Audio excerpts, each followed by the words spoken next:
c'est en fait un marché de dupes, un jeu de dupes. En ce sens que Mamadou Dia est entré en politique à la demande et sous la pression insistante de Léopold Senghor, qui venait de rompre dès 1948 avec la SFIO de Lamine Gueye. Il se méfiait de la politique et avait une vocation d'enseignant, puisque, comme vous le savez, c'était un instituteur. Après s'être laissé forcer la main, il s'est engagé corps et âme, parce que c'était un homme tout d'un bloc, un homme entier, au service de la construction du parti fondé par son ami et compagnon Léopold Senghor. Il a consacré toute sa vie au succès du projet politique senghorien. Nous étions le seul pays parmi les anciennes colonies en Afrique, au sud du Sahara en tout cas, à avoir ce régime parlementaire. Les autres avaient un régime présidentiel. Je pense que ça a pu jouer un rôle. Parce que le président du Conseil avait beaucoup de pouvoir. Le président de la République n'en était pas dépourvu non plus. Ce qui explique d'ailleurs quelques ambiguïtés et quelques malentendus. Mamadou Dia avait le titre de chef de gouvernement, mais il avait un gouvernement qui définissait et conduisait la politique de la nation. Donc le président du Conseil des ministres avait beaucoup plus de pouvoir qu'un premier ministre d'un régime présidentiel déconcentré. Et donc forcément, il y avait une sorte de réel bicéphalisme à la tête de l'État. Une mission nous a été confiée par Mamadou Dia et Senghor. Ceux qui étaient des sujets français jusque-là, ils devaient devenir des citoyens sénégalais. Et pour ça, nous avons mis en place le système de l'animation rurale.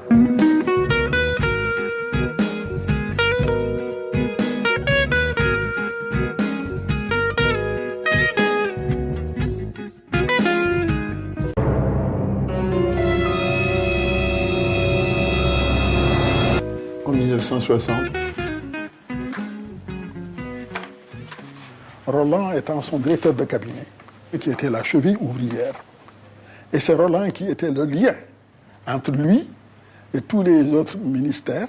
C'était un moment crucial dans l'histoire pour réussir ou non la fondation d'une véritable démocratie. Cette démocratie qui serait partie du peuple et non pas d'un modèle venant de l'extérieur. Et là, un certain nombre de dirigeants africains l'ont compris. Mamadou Dia était de ceux-là. Pourquoi ? Parce que par l'animation rurale et l'éducation populaire, il voulait donner aux citoyens les moyens de se prononcer. Lumumba avait la même idée. Nyerere en Tanzanie avait la même idée. Amilcar Cabral en Guinée-Bissau avait la même idée. Et tous sont partis au tapis.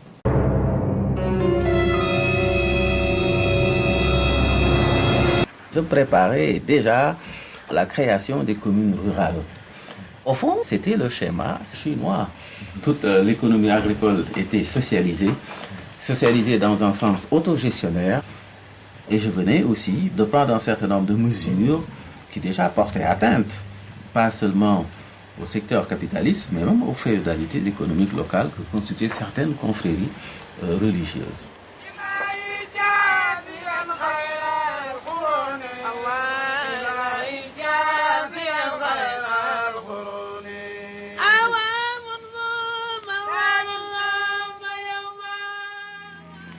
Sur le plan bancaire, la transformation du crédit du Sénégal en crédit populaire, de façon justement à permettre aux coopératives maintenant de disposer aussi des moyens financiers et bancaires. Sous l'égide d'une société d'État, la SICAP, une banlieue populaire mais moderne, s'est créée.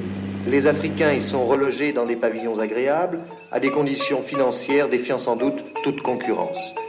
Mamadou Dia avait vraiment pris la responsabilité de définir le projet de développement du Sénégal. Il disait le socialisme participatif, pour moi, c'est un contrat entre l'État et la nation. Les traitants disparaissaient, les intermédiaires disparaissaient avec les coopératives, d'où la révolte, tous ces gens-là mécontents. Maodo ma ñëw tabax dëgg ci gént askan bi man Maodo ma ñëw fal béykat bi buur.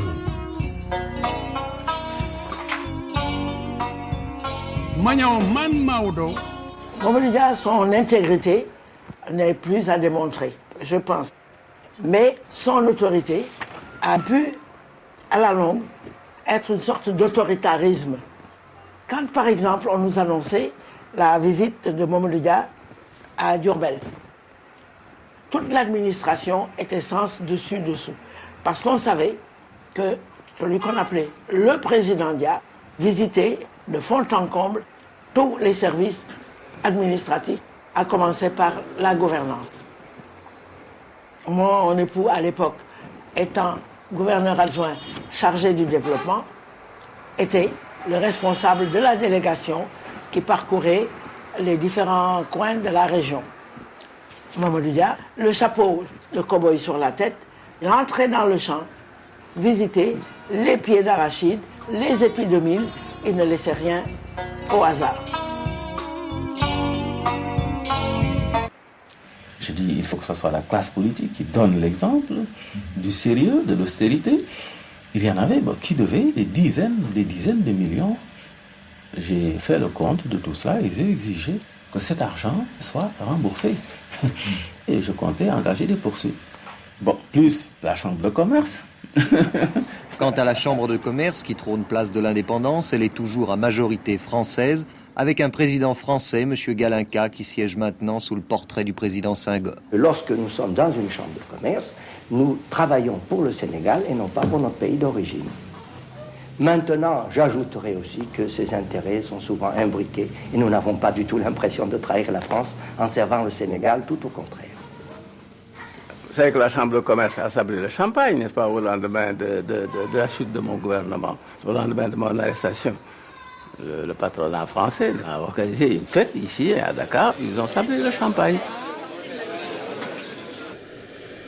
Une autre orientation de la politique sur le plan international. Il faut quand même pas se contenter de relations avec la France, il faut diversifier les relations. A nyugat-afrikai Dakarból indult európai körútra a Szenegál köztársaság kormányküldöttsége. C'est dans ce moment-là que j'ai donc entrepris cette tournée sur l'invitation des différents pays de l'Est qui suivaient pas à pas la politique que je menais au Sénégal et qui leur était sympathique. Je crois que ce succès, cette orientation vers l'Est aussi, c'est une des choses qui sont aussi à la base de la crise de 1962. Car c'est à la suite de ces voyages-là que j'ai établi les relations diplomatiques avec l'Union soviétique. Tu t'en souviens. Ça avait d'ailleurs fait scandale en ce moment-là, pas seulement sur le plan du Sénégal, mais même sur le plan africain.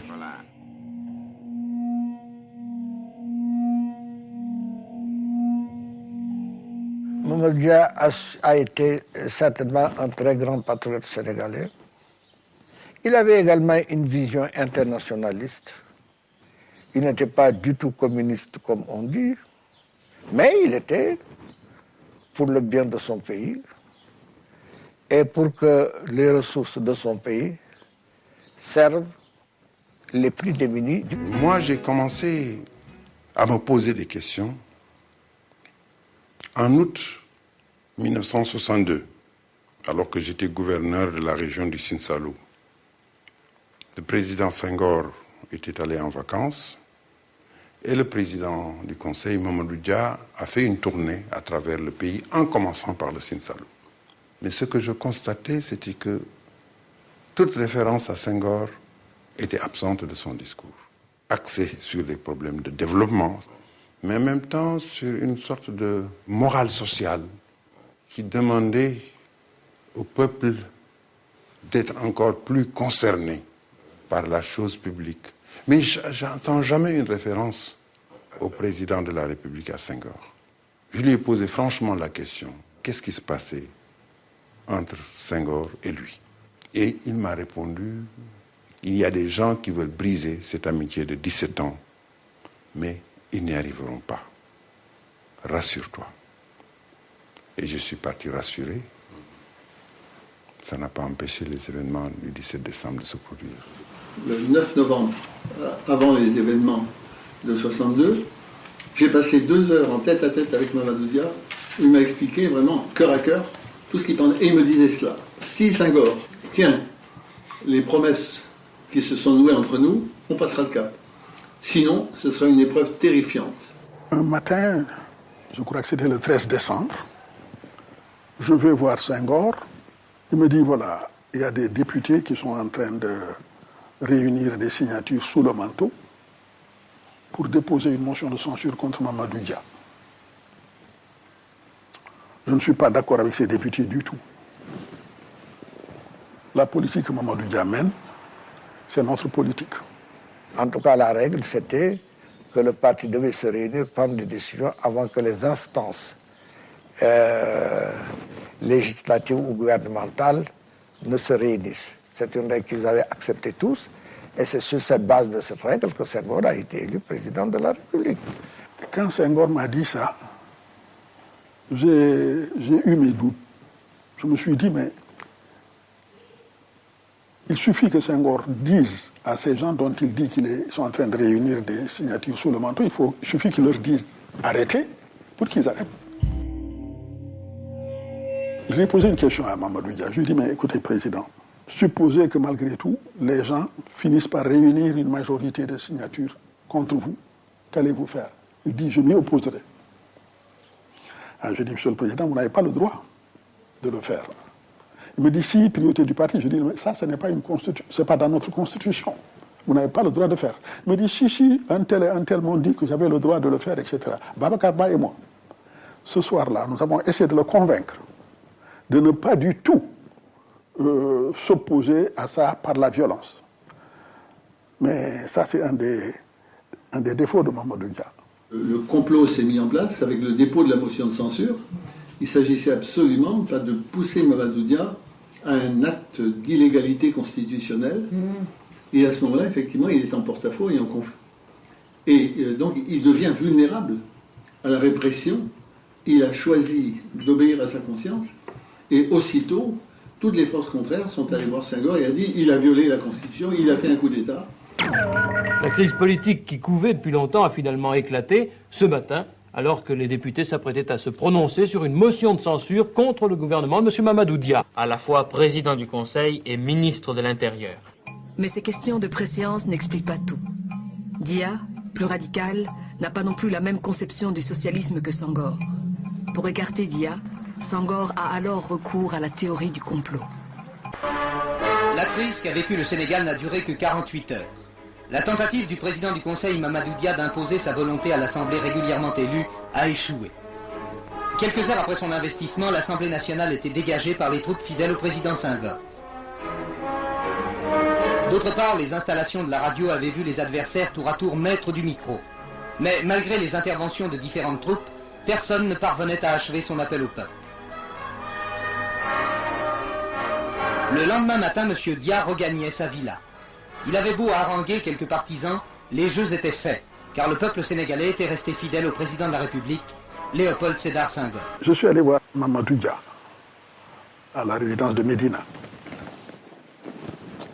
Je le trouve là avec une maison remplie de monde en bas, dans la cour. Il me prend dans un coin et se met à me raconter ce qui s'est passé. Ce n'était pas du tout un coup d'État. Et on avait convoqué le Conseil national du parti, sous la présidence de Senghor lui-même, chef d'État et secrétaire général du parti. Il s'est dissocié du parti pour aller rejoindre le mouvement des députés frondeurs qui étaient en rébellion contre le parti. C'est ça la vérité. Les réquisitions ont été lancées contre M. Mamadou Dia et 3 de ses ministres, Valdiodio Ndiaye, ex-ministre de l'Intérieur et des Finances, Joseph Mbaye, économie rurale, et Ibrahim Assar, fonction publique. Leurs arrestations sont imminentes. Ces militaires qui avaient fait le vide dans la maison ont pris Mamadou Dia et les gens qui étaient avec lui pour les amener au Petit Palais.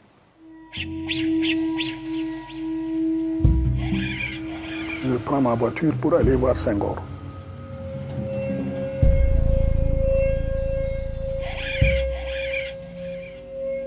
Il se lève, vient vers moi, enlève ses lunettes et se met à essuyer des larmes sur son visage. Il me dit, tu vois, cher, hein, Mamadou Dia, un ami de 17 ans, je l'ai arrêté parce que sinon c'est lui qui m'aurait arrêté. Alors je lui ai dit, Monsieur le Président, je ne suis pas d'accord avec vous pour dire que Mamadou Dia voulait vous arrêter.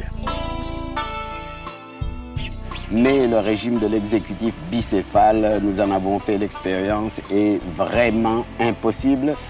Destituez-le comme président du Conseil, mais ne le jugez pas, ne le condamnez pas pour un coup d'État qu'il n'a pas commis. Les représentants de la nation ont été expulsés de leur lieu de réunion et plusieurs ont été arrêtés, déclarait le président Senghor. J'ai réquisitionné les forces militaires car le dernier mot doit rester à la loi. Les Sénégalais avaient pris conscience des dangers provoqués par l'entreprise de subversion. En envahissant l'Assemblée nationale, ils entendaient protéger leurs députés. Et en acclamant Maître Lamine Gueye, président de l'Assemblée, ils confirmaient leur attachement au président Senghor. En 48 heures, le Sénégal a achevé sa révolution. Tentative de coup d'État, épuration et réforme tendant au régime présidentiel. Un coup d'État, en fait, qui s'est passé en petit comité. Qu'est-ce que vous avez vu, vous? Absolument rien. Nous savions bien sûr que des événements très grands allaient se passer, mais tout finalement c'est passé mon calme le plus absolu. Vous avez eu peur? Du tout, pas du tout. Personne n'a vraiment eu peur à Dakar. Dans les rues, c'est l'ambiance habituelle des villes africaines où blancs et noirs se côtoient dans un étalage de couleurs qui semblerait violente en Europe, mais qui s'harmonise ici admirablement bien. Le coup d'État de Mamadou Dia, chef du gouvernement sénégalais, qui en moins de 48 heures a tenté de s'attribuer tous les pouvoirs en neutralisant les députés et en s'opposant ouvertement au président de la République Senghor, est passé presque inaperçu de l'Africain moyen. Maître Lamine Gueye, en tant que président de l'Assemblée nationale, vous avez été un des acteurs de la crise. Si je résume la situation, lundi à midi, une motion de censure avait été déposée contre le gouvernement de M. Mamadou Dia. Cette motion de censure devait être votée dans la journée. Lundi à midi, vous et vos députés, vous trouviez ici à l'Assemblée nationale. Qu'est-ce qui s'est passé? Nous étions à l'Assemblée nationale à cette heure-là, lorsque des éléments de gendarmerie sont venus, un officier à leur tête, signifier aux députés d'avoir quitté la salle. Sur réquisition, disait-il, du commissaire du chef du gouvernement. Les députés ne sont pas inclinés. J'ai moi-même requis la gendarmerie, en vertu des pouvoirs que je tiens du décret de l'ordonnance du 3 septembre 1960, et j'ai mis le président de la République au courant de la situation. Et le président de la République et moi, nous avons été d'accord pour estimer que si les députés se trouvaient dans l'impossibilité de siéger dans le lieu habituel de leur délibération, il ne restait plus qu'à siéger en tout autre endroit, puisque la motion de censure devait, au terme de la Constitution, voter dans un délai qui ne pouvait pas excéder la journée de lundi, qui ne peut pas dépasser la journée de lundi. Et c'est pourquoi vous avez été siégé à votre domicile? Alors nous avons siégé à mon domicile, vu l'impossibilité où nous étions de siéger, puisque entre le moment où je suis allé voir le président de la République et le moment où je suis revenu, certains députés avaient été expulsés et quelques-uns même arrêtés. Les abords de l'Assemblée est devenue inaccessible pour le public, aussi bien que pour les députés. C'est là, chez vous, que vous avez voté la motion de censure? C'est là que nous avons voté la motion de censure par 47 voix, auxquelles ça serait certainement sûrement ajouté, les voix des 4 députés qui ont été arrêtés. Après avoir tenu leur réunion chez Lamine Gueye, je pense que le groupe qui était pro-Senghor avait décidé de la liquidation de Mamadou Dia. C'est une réunion absolument illégale que Senghor a entériné comme président de la République, gardien de la Constitution. C'est en violation de la Constitution qu'il a entériné cette réunion-là. La situation est grave, dramatique. Il s'agit véritablement d'une violation délibérée de la Constitution de la République. J'ai réquisitionné les forces militaires car la dernière parole doit rester à la Constitution et à la loi. À 23h30, le colonel Diallo, rallié à la cause du président Senghor, parlemente avec l'ex-général Fall, chef d'état-major général de l'armée, destitué de ses fonctions. C'est Assel Diallo qui m'avait fait arrêter, comme chef d'état-major de l'armée, qu'il avait désigné également par-dessus la tête du ministre de la Défense que j'étais. Quand Senghor l'a appelé pour lui dire qu'il le nommait commandant en chef de l'armée sénégalaise, il est allé dire à général Fall. Mon général, je dois vous dire que nous avons reçu ordre de l'ambassade de France d'avoir à exécuter, à obéir aux ordres du président Senghor. Donc la cause était entendue. Il a d'ailleurs été poussé, je dois le dire, par les assistants militaires français qui m'en voulaient aussi. Je venais de prendre des dispositions, d'accord avec le gouvernement français, pour mettre fin au service des assistants techniques militaires français au Sénégal. Jean-Alfred Diallo a été considéré comme traître par Mamadou Dia et Joseph Mbaye. Parce qu'eux, ils étaient au courant, puisque c'était eux les instigateurs de sa présence au Sénégal, de son retour au Bercail. C'est à moi qu'il doit d'être au Sénégal. Ce n'est pas à Senghor. Il est alors capitaine de l'armée française. Quand j'ai reçu une lettre de Annette Baye pour me recommander justement son cousin Alfred Diallo, je suis donc intervenu pour demander l'affectation d'Alfred Diallo au Sénégal, ce qui a été fait. J'ai sauvé Senghor. Moi, si j'ai dit non, Monsieur le Président, je ne peux pas accepter cette responsabilité. Il suffisait d'un petit rien. Oh là là, on l'a mis. Alfred Diallo, sur le Sud Quotidien, il a déclaré ensuite que Mamadou Dia n'a jamais voulu faire de coup d'État et qu'il n'a pas fait de coup d'État. Et qu'au fond, tout ça, c'était une histoire montée par Senghor.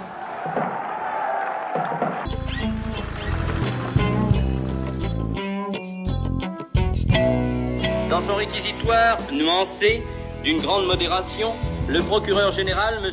Ousmane Camara, avait dit hier, entre ce que Mamadou Dia croyait légal en se basant sur la suprématie du parti et ce qu'est la loi, il y avait un procès.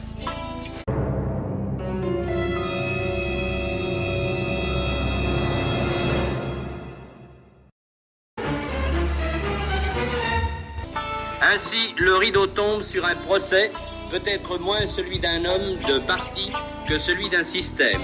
Un procès entre la Constitution et la primauté du parti. Ici Dakar, radiodiffusion du Sénégal.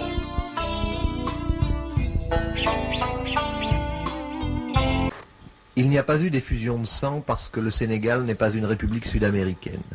On y préfère les palabres à la violence. Et s'il y a eu ces jours-ci des attroupements place de l'Indépendance, l'unique raison en était le jet d'eau lumineux qui dispense un peu de fraîcheur, toujours la bienvenue en cette saison. Et puis, on s'en rend compte, il n'y a pas eu de désordre parce que Mamadou Dia n'avait guère de soutien populaire. D'ailleurs, les positions des deux protagonistes de la crise sont étrangement semblables. Ils appartiennent tous deux au même parti, ils se disent socialistes, à l'africaine, ils ont collaboré ensemble pendant de longues années. Au fond, l'origine de toute cette affaire est une simple rivalité entre deux hommes d'État. L'un d'eux n'a pas pu supporter plus longtemps la coexistence au pouvoir, il a voulu faire un coup de force, il a été battu.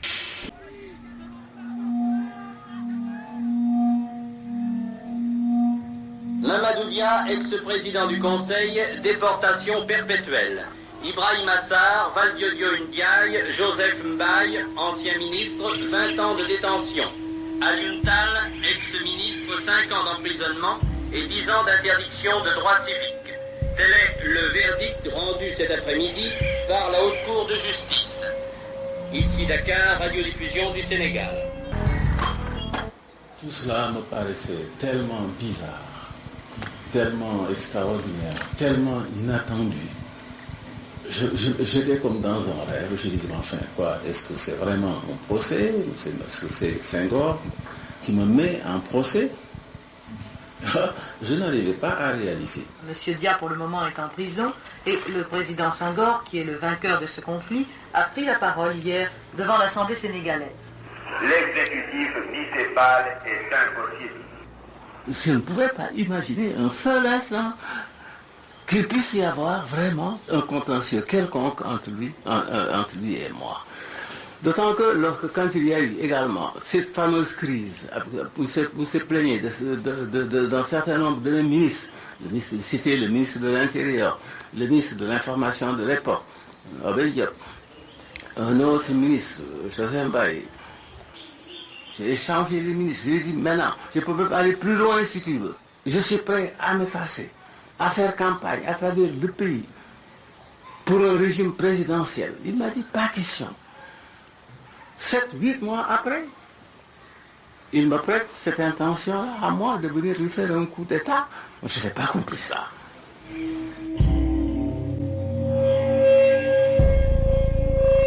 Il m'est arrivé, moi, d'enlever ma veste, en plein Paris, n'est-ce pas, prêt à me battre avec des étudiants, n'est-ce pas, qui s'acharnaient, n'est-ce pas, contre lui. Hein? Moi, vraiment, j'étais le talibé, plus un disciple, ce qu'on appelle aujourd'hui chez nous un baïfal, c'est-à-dire un disciple inconditionnel de Senghor. Tellement j'étais subjugué par le personnage, j'ai été frappé, vraiment, là, il s'est exclamé, « Ah, Paris, ah, que j'aime Paris !» Vraiment, c'était un cri du cœur. C'est très profond chez lui. Je crois qu'il vous aime vraiment, il aime bien la France. Je crois qu'il est français avant d'être quoi que ce soit, avant d'être sénégalais, avant d'être africain. Il a beau chanter la négritude. Je crois que ça c'est du romantisme, c'est verbal, mais sa conviction profonde, je crois que c'est la France, c'est vraiment l'amour de la France, ça je crois que c'est sincère. Je crois que vous lui devez une place au Panthéon, à votre Panthéon. Son vainqueur, Léopold Senghor, qui cumule maintenant les fonctions de président de la République et de chef du gouvernement, nous a reçus dans son palais aux côtés de sa femme, une Française. Monsieur le Président, jusqu'à présent, le Sénégal avait cette originalité en Afrique d'être, je crois, la seule des jeunes républiques à vivre sous un régime parlementaire, style un peu 4e République, avec un président de la République, un président du Conseil. Or, une des conséquences, la conséquence de cette crise, c'est que maintenant, vous êtes en même temps président de la République et président du Conseil. Est-ce que vous pensez que le système présidentiel est le seul système viable en Afrique? Dans l'étape actuelle de notre évolution, j'ai été amené, comme la plupart des députés, à constater que le régime présidentiel est le seul régime viable. Nous avons été trop marqués par la culture française, c'est pourquoi, contrairement aux autres États, nous avons commencé par adopter le régime parlementaire, mais le régime de l'exécutif bicéphale, nous en avons fait l'expérience, est vraiment impossible, parce qu'il se forme autour du président du Conseil et du président de la République, des clans rivaux qui cherchent à les dresser l'un contre l'autre. Vous en voyez les conséquences. Au demeurant, je pense que le régime parlementaire est condamné à échéance, même dans les États développés. C'est l'évolution que la France est en train de vivre. Et vous savez que la thèse du régime présidentiel, c'est des progrès en France. Et que si le général de Gaulle n'y est pas rallié, c'est sans doute qu'il veut se consacrer aux affaires internationales et laisser en somme l'intendance à son Premier ministre. Monsieur le Président, vous et Monsieur Mamadou Dia, vous formiez une équipe attachante, qui se complétait. Est-ce que cette équipe, vous ne la regretterez pas? Mais bien sûr, je la regrette. Vous savez qu'il y a 17 ans que je suis lié à Mamadou Dia. C'est moi qui l'ai découvert et qui l'ai poussé à franchir les étapes de la carrière politique, l'une après l'autre. Je le regrette. Malheureusement, vous en voyez les conséquences. Un coup d'État, vous le voyez, dans lequel le vainqueur regrette d'avoir été obligé d'arrêter son adversaire. Il prépare à Mamadou Dia, provisoirement interné dans une villa du gouvernement, une prison dorée sur un îlot rocheux situé au large de Dakar, l'île de Gorée. 3 kilomètres de mer le sépareront maintenant du siège du gouvernement. 3 kilomètres, c'est peu, et le temps arrange quelquefois bien les choses. Quelques jours après, le procès se termine. Mamadou Dia est condamné de façon aussi sévère. J'ai écrit une lettre de démission. On nous a même demandé à tous les gouverneurs de signer un acte d'allégeance personnelle à Senghor, ce que j'ai refusé. Et au Conseil des ministres où on m'a relevé, il paraît qu'il y a certains ministres qui ont dit oui, mais il faut l'enlever parce que c'est un djaïste. Et vous savez qu'après décembre 62, être djaïste était un délit, sinon un crime, sous le règne senghorien.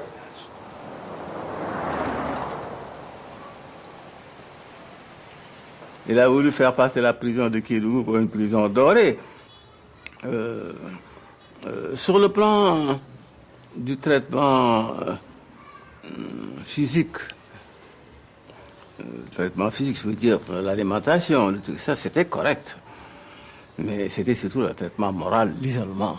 Parce que lui, il savait s'y prendre. Hein. C'était un régime de réclusion absolue, où aucune communication n'était possible entre eux. Nous, le groupe dit des incendiaires, quand nous y sommes arrivés, nous avons dû faire deux grèves de la faim, dont une de 23 jours, pour imposer qu'on mette fin à notre réclusion et qu'on nous donne la possibilité de nous voir. On a construit ma tombe sous mes yeux. Comme j'étais condamné à vie. Alors, je voyais des gens qui s'activaient là, à côté. Je me dis, mais qu'est-ce que c'est que ce machin-là? J'ai fait venir le régisseur. J'ai dit, qu'est-ce que vous faites en train de faire comme ça? Vous êtes en train de me construire ma tombe. Je lui ai dit, mais savez-vous si c'est vous qui allez m'enterrer ou moi? Il faut savoir que Senghor a mis beaucoup de temps à être convaincu de libérer Mamadou Dia. Il faut le savoir. Il a fallu l'intervention de beaucoup de personnes avec insistance. Il disait, oui, mais il faut qu'il reconnaisse qu'il a fait un coup d'État. Il faut qu'il se repente de ce qu'il a fait. Senghor accepte de le libérer s'il prend l'engagement de renoncer à la politique. Dia, qui était déjà plus qu'aux 3/4 aveugle, me dicte une réponse extraordinaire et dont l'essentiel était, pour moi, la politique n'est pas un droit, c'est un devoir. Et donc, on peut renoncer à un droit, on ne peut pas renoncer à un devoir. Il me dit, finalement, je préfère être libre dans ma prison que prisonnier dehors.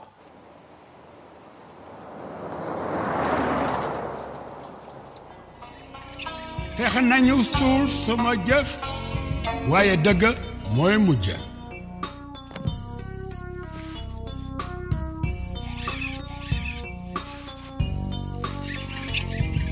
Maodo man jaar naa Kédougou bind fa ay téere ngir ëllëg.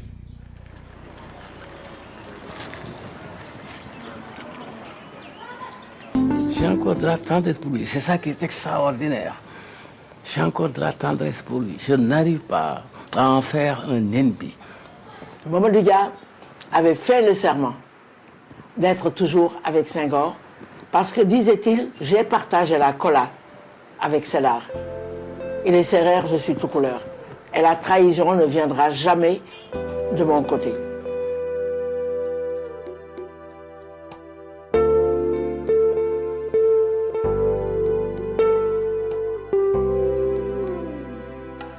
J'ai écrit sur le mur un texte du Coran qui m'est venu à l'esprit. قُلْ لَنْ يُصِيبَنَا إِلَّا مَا كَتَبَ اللَّهُ لَنَا هُوَ مَوْلَانَا وَعَلَى اللَّهِ فَلْيَتَوَكَّلِ الْمُؤْمِنُونَ. Pendant 12 ans que je suis resté en prison, Senghor maintenant n'est plus pour rien, personne n'est plus pour rien. Maintenant c'est une affaire entre Dieu et moi. Il me faut prouver à Dieu que j'accepte la décision. En restant serein, en restant calme, en restant moi-même, en n'ayant de haine contre personne. Et c'est la raison pour laquelle, quand j'ai été gracié par Senghor. Quand je suis arrivé, j'ai dit, maintenant, nous nous oublions tout, nous nous embrassons. Ça a été mon geste. Je n'ai pas de rancune sur le plan personnel, je ne peux pas avoir de rancune contre lui. Mais par contre, quand je vois ce qui s'est passé, ce que le Sénégal est devenu, après, à la suite, n'est-ce pas, de ces événements-là de 62, rien que pour des questions de pouvoir répartir pour lui, il s'agit tout simplement de prendre le pouvoir personnel, régner, n'est-ce pas, de façon personnelle, ce machin sur le Sénégal, pour en arriver là, et toutes les conséquences, n'est-ce pas, que cela a eu, sur le plan de l'évolution de notre pays, alors que nous étions si bien partis. Nous étions un exemple qui aurait pu faire tache d'huile à travers toute l'Afrique. Et peut-être que cet exemple-là aurait évité à l'Afrique tout ce qui est arrivé aujourd'hui. Nos nouvelles dépendances. Tout cela, je dis ça aurait pu être évité s'il n'y avait pas eu cet acte de folie de sa part, d'égoïsme de sa part, de décembre 1962.